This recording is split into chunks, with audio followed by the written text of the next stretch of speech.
আমাদের এখানে 100 গ্রাম 250 গ্রাম গোস বেচা হয়। এটা বাংলাদেশের বর্তমানে সবাই জানে। কোনো ক্রেতা যেন আমাদের দোকান থেকে খালি হাতে না ফিরে, স্টুডেন্ট যারা হোটেলে পয়সা 150-200 টাকা খরচ করে গোস দিয়া গরু গোস দিয়ে ভাত না খায়া আমার থেকে 100 গ্রাম 200 গ্রাম গোস যদি কিনে নিয়ে যায়, অনায়াসে 2 বেলা রান্না করলে খাটতে পারবে। আর যাদের টাকা আছে স্টুডেন্ট, তারা হাফ কেজি কিনলেও তো তাদের ওভার থেকে যাবে জিনিসটা। ফ্রিজ নাই, তারা পড়াশোনা করে ঢাকা শহর থেকে, কোথায় রাখবে গোসটা?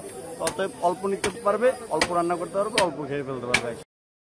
100 টাকারও মাংস দেওয়া হয়। বছর পার হয়ে যায়, কিনতে পারে না। কিনার ইচ্ছা থাকে, বাচ্চাদের খাওয়াতে ইচ্ছা থাকে, কিনতে পারে না। আমাদের এখান থেকে 200 গ্রাম গোস নিয়ে অন্তত বাচ্চার মুখে তুলে দিতে পারবে, তার রুহুটা শান্তি পাবে। 700 গ্রাম 250 গ্রামের ব্যবস্থাটা এটা লকডাউনের প্রায় 2-3 বছর আগে থেকে আমরা করছি। কেমন সাড়া পাচ্ছেন সাধারণ মানুষের?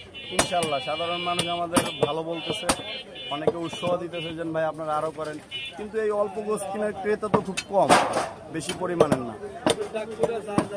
আপনার কি লস হচ্ছে এই অল্প পরিমাণ মাংস বিক্রি করে? অল্প পরিমাণের মাংস তো আমি মার্কেটে যেই দাম চলে, যখন যেই দাম সেই দামে বেচি, আমি লসে বেচি না।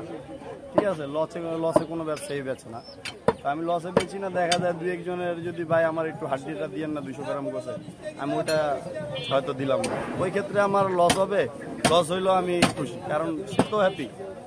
কারণ 200 গ্রাম গোস কতটুকু, অল্প গোস, সেখানে আমি একটু হাড্ডি তেল নাইলে নাই দিলাম। এইটাই আমি চাই যে এই ব্যবস্থাটা পুরো বাংলাদেশে হোক, যে গোস দোকানে গিয়া কোনো কাস্টমার ফিরে না যায়।